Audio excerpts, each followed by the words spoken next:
In the winter of 1883, they filled the square with shouting and banners, convinced the world would bend to their fervor. What remained, however, were torn flyers and broken promises. Their strategy? Announce a revolution before agreeing on what to do the morning after. These were the brain-dead Marxists. At the height of their fervor, the self-proclaimed vanguard gathered in overcrowded squares, certain they were moments from remaking the world. Yet on the ground, their leaflets told another story. Plans drafted in haste, demands impossible to meet, and no agreement on who would lead. Back then it was just noise and fire, but we found each other in it. And now it's more than the music. It's how we build, how we care. Everyone's got a hand in it. We're louder together. Spray paint and feedback, noise against a world that never listened. They called it rebellion, and maybe it was. But look closer. Faces all cut from the same cloth, mohawks like antennas to a static signal.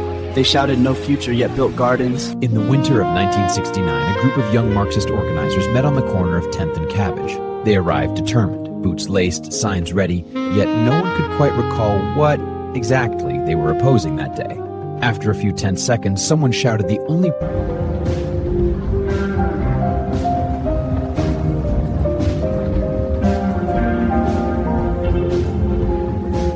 Yep, nothing says personal reinvention like matching angst from the mall.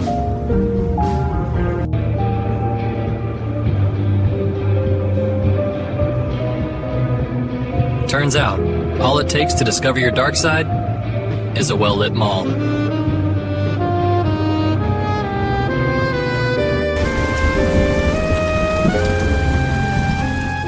We lived our life free of politics, free of their trenches and their banners. They called us foolish for it.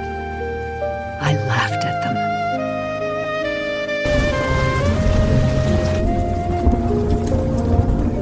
We lived our life free of politics.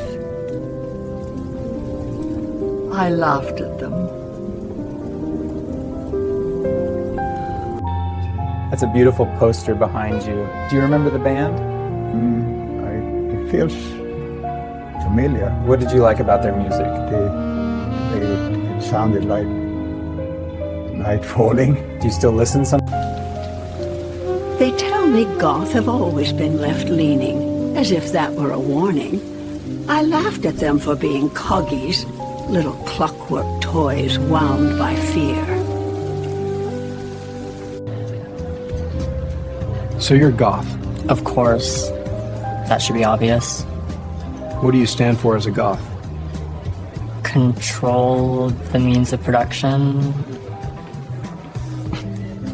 They called themselves revolutionaries. History would remember them, less flatteringly, as the brain-dead Marxists.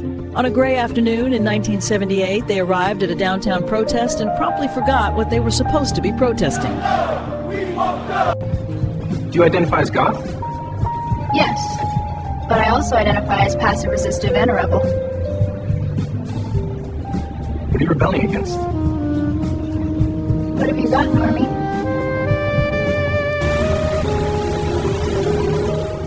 When they start telling me how I need to embrace their collective Marxist dogma to fit in, I ask them, why do I have to fit in with you? I've been goth since before they were even a brown stain in their daddy's Pampers. The problem is, today's would-be goths are stupid. They've never lived in the real world. They were sheltered and spoiled. So they think they're rebelling. So they think they are rebelling, when what they're really doing is embracing Marxism and collectivism.